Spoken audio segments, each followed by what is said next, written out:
and design this week's email with me. This week, I'm telling the story of Revel in Reset and how an idea for a women's retreat became a brand ready to launch. When I write these emails, I work through 3 parts: the theme, the copy, and the design direction. The theme came from the problem my client brought to me earlier this summer. She had a very clear vision for her retreat business.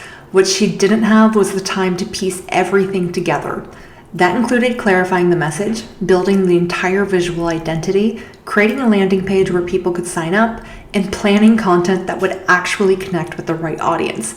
Moving on to the copy, I took an educational approach. A nurture email should give your audience something useful and help them understand a problem better. In this case, I was writing to the business owner who has a great idea but feels unsure about what needs to happen next. I wanted that person to finish the email feeling less overwhelmed and more encouraged to take the first step, even if they don't have the entire project mapped out yet. And that led to the main line of the email: you don't need to have everything figured out before you begin. Finally, with the design direction, I used the idea of getting the business off the ground like a plane taking flight. I based the layout on an airline ticket, used the colors from the St. Martin flag, and then added the airport code just to connect it back to the destination. The email also links to the full Revel and Reset case study for anyone who wants to see how a 30-day project can bring together the business's strategy, brand, landing page, and launch materials. If you want helpful emails like this in your inbox, the Jaya Studio newsletter comes out every Tuesday.